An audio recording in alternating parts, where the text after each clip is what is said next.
Welcome to today's webinar titled Powering the Future, the Macroeconomic and Socioeconomic Benefits of Coal to Nuclear Transitions, which is organized by the Planning and Economic Studies section of the IAEA. So to continue our discussion, let us turn to Staffan, who will share his views on the global potential of coal to nuclear transitions. So Staffan, over to you. Thank you. Thank you very much. I hope you can hear me, see me, and see my slides. It's great to be with you. I should say I have about 10 minutes to present. So my ambition with my presentation today is not to explain everything we're doing, but to get you, the audience that's listening to this, interested enough to look up more what we're doing. And so I should make a little bit of ad for our websites, repower.world, repowerscore.org, and also our excellent Polish project partners who are, as I see, participating in this event as well from Project Desire. So if you find anything interesting or would want to work with us, go and look us up. We're not hard to find. And I'll give you kind of a taste of what we're doing. So Repower is a global non-profit initiative working on not specifically nuclear transitions, but any type of transition for coal and other fossil fuel assets to clean energy centers. And so we started to look at coal, see if this works with me. So just to give you a flavor of what usually is framed as the problem we're facing. One of the biggest problems we're facing in the world is we have built a huge amount of coal power plants and we are running them and they are polluting the atmosphere with both particulates and CO2. And so this animation that I'm about to show you is kind of showing you the scale of the problem and the location of the problem. And what we are trying to do is not to treat this as a problem that we have done this, but as an opportunity. As much as possible, we have built all these plants and all these units, and they have been treated and seen as a problem, and they are a problem, but they can also be kind of reframed as an opportunity. So on the x-axis down here is the last 100 years in the world, and you will see dots popping up over this map. Every dot that pops into existence is a coal power plant boiler unit. And so now we are industrializing the US and Europe. We're building coal power plants all over the place. Now we're coming into the 1980s, everyone is building, and then kind of the economic miracle in Asia, primarily in China, building huge amounts of coal power plants to power that economy. And this ends us up in a situation where we built nearly 10,000 coal units that we can now do something either good or bad with. So the Repower Initiative exists to try to figure out what to do with this. It's not a coal to nuclear initiative, it's a coal to anything clean. But from the very beginning of our initiative and in all the work we have been doing, we obviously define nuclear as a clean energy source. And so one of the most viable and interesting pathways for what can happen to any fossil fuel power plant, including any coal or combined cycle natural gas plant, for example. So the initiative has in the broadest possible sense, over 100 members working on this in some way. We have local teams in several countries, and I was happy to see in the participants list a lot of people that we have worked with, including, as I mentioned, in Poland, Professor Łukasz Bartela that runs the Project Desire, which I encourage everyone to look up, which is kind of one of our most proud moments to see that happen and see all the beautiful work that they've done in Poland since we started. We have a number of partner organizations, and we are just now finalizing the plan for the next 2 years, where we will be expanding our program actually to do more than we've ever done before. So please reach out to us if you want to work on plans, strategies, all the way from national strategies, regional strategies, all the way down to an individual coal power plant, and for their kind of transition strategies and optimizing that. So global stats, we are not focused on any one place. We're kind of somewhat strategically focusing on places that have a lot of coal power plants because there is the opportunity bigger, but also opportunistically when we see that there's traction with coal power plant owners, with policy, there is a likelihood that something will happen. We will come there and try to support in whatever way we can, however way we can be useful. One thing to note about global coal power plant capacity is 700 gigawatts or so is less than 10 years old. So typically when you are in the US or in Europe, coal power plants are seen, and they are often physically very old and not a lot of residual value in the equipment. And so it seems strange to a lot of people that you would want to try to reuse any of that. That is not true globally. A lot of coal power plant capacity is fairly young. And it remains to be seen what we do with fossil fuel expansion to power the kind of data center AI wave right now. We have been on a good trend of decommissioning. We will see if that is actually bucked by all of the interest in very rapidly building new power capacity to fuel that arms race in data center compute capacity. So on the highest level, what is the future of coal power plants and other fossil fuel power plants? Well, the known scenarios, and I'd say known scenarios a few years ago when we started this work, was obviously continue to operate out of the technical lifespan. That's what was planned to do. And very, very deeply studied was possibly adding post-combustion carbon capture. So that has been very, very much studied, not very much implemented. A more popular pathway that has been done quite a lot across the world, including in Europe to a very large extent, is I'm putting in kind of quotation marks clean fuel coal firing. So you add other fuels or switch to other fuels to burn in the coal power plant stations. Sometimes that is sustainably sourced. A lot of the times that is questionable. And how much you can expand that is very, very questionable. The most popular kind of NGO pathway or environmental activist pathway is just early retirement to build new clean capacity elsewhere. What we were promoting is the fourth alternative, though.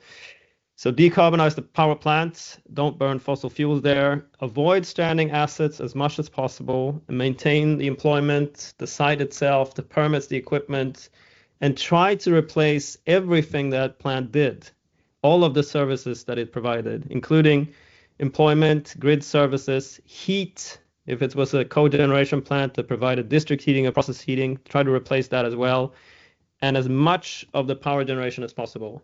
Now, why I'm flagging this is there has been some projects flagged as repowering projects where someone decommissions a multi-gigawatt coal power plant station and then puts a few solar panels where the coal power plant used to be, and then says it's a repower project. But we don't qualify in our program kind of sprinkling of solar panels on the ashes of a coal power plant, a repowering project, unless it really does replace a material fraction of what that coal power plant was doing. And so we're trying to make that very clear. The question we were asked when we set this up, or we asked ourselves essentially, was can we decarbonize but avoid stranding investments, avoid firing the workforce, and as much as possible, avoid abandoning the sites, the permits, the equipment. So all the investments that we've done, everything we've done to this, can we avoid walking away from it? And can the plant continue to fulfill everything it's doing without burning fossil fuels? And so since I have 10 minutes, I'm not going to go through all the studies we've done to try to answer that question, all the meetings we've held about this. But essentially, you've seen a lot of things fly on your screen now, and the answer from all of that is yes, we can do that. We still are working on answering how, when, where, at what cost, and how do we finance it. But at the highest level, yes, it's possible to do that. This is kind of a visualization example, since this is an International Atomic Agency meeting. Nuclear is obviously in focus. What could it look like physically when a coal plant turns into a nuclear plant? So here's kind of a visualization of the typical equipment at a coal power plant site. You have cooling towers, coal and ash handling, you have condenser cooling systems, you have obviously a grid connection to high voltage power lines and a transmission substation. You have very good infrastructure because you have to bring in extreme amounts of coal all the time to burn. You have coal boilers that combust the coal, and then steam turbines and all that equipment. So when you repower and you're not going to burn coal anymore, you can remove coal and ash handling and the coal boiler units. And if you want to come into a site that has already been shut off, so the coal plant is not operating, maybe it was decommissioned last year, you could start by removing the coal boiler units and establishing a construction site for whatever is coming in to replace it. In this case, it would be reactors. And so this is the most kind of optimistic from a technical standpoint way you could possibly repower a coal power plant, where you are now reusing, as Nellan was mentioning in his case, the entire plant apart from the coal boiler units. The only thing that actually was burning coal you're replacing. Everything else at the plant just keeps operating. This, we thought when we started our work in Repower, was the coolest thing about this idea. It's completely technical. we were a hammer of engineers looking for a nail that looked like doing this, right? We thought this was the most important part. Come in and reuse the equipment and all of the investments into the equipment possible. That is still an interesting factor, but we've kind of transitioned in our thinking towards this really works at some places, but it's not very common. If you look at the entire world coal capacity, you will not do a full repowering where you reuse the steam turbines and all the equipment in that much large fraction of it. Actually, the value of coal repowering in most cases is more on the social aspects of retaining local economic activity, local employment, and the acceptance of kind of transitioning to cleaner energy, and very much increasingly lately, the value of the grid connection itself. There's enormous grid interconnection queues. Today, it takes a very, very long time to connect either production or consumption. Coal power plant sites, either in operation or recently decommissioned, have the least popular portion of infrastructure in the world, overhead power lines coming into those stations, and the longest lead item for decarbonization, the transmission substations already on site. So we now think that is probably the most valuable thing. One thing we're doing in our initiative, and it's all publicly available, everything we're doing is for free and available to download for anyone, and you can ask for any detail about it. One thing we're doing is trying to score every single coal power plant and every single coal power plant unit in the whole world for how suitable they are to transition to various clean energy, including nuclear. So you can, on the website repowerscore.org, you can go there right now, you can look at it, it's freely available anywhere in the world. You can choose your pathway, what you're interested in. So I want to turn my coal plants into a nuclear plant. You can say, I want to reuse the site, or I want to reuse part of the plant's equipment or all of the plant's equipment. So site, partial, or full repowering. And you can say, I want to do it by 2030 or 2035, whatever. And it will score all the plants in the world or whatever your region is interested in. Or if you're a utility, you can sort for just your plants that you own. And we are trying to figure out with this website which plants to focus on. It's not giving you a full plan of how to do it or what to do, but if you have 100 plants or 1,000 plants in a region or a country or in your utility, it will select for you, we hope, in a good way, these are the ones worthy of studying deeper. This is where the conditions for this are right. And I actually, from our Brazilian colleague's presentation, just looked up Repower Score for Brazil, and it agrees. It seems to agree with his ranking, or his institution's ranking on which sites are the best and the worst. I only had time to check the top one and the bottom one, but the Repower Score.org ranking actually agrees with that study. So that was encouraging. Staffan, just 1 minute. Yeah, I'm nearly at the end. So this is just kind of a teaser for, please use this tool. But also, we acknowledge fully this is not perfect. It's quite difficult to do this, and we know it could be improved in a myriad of ways. The input data is not always correct. We're sourcing that from Global Energy Monitor and other, like publicly available sources. The scoring methodology might not be correct for your local conditions, and we might have the wrong data for something. So we would love to work with anyone who's interested in this.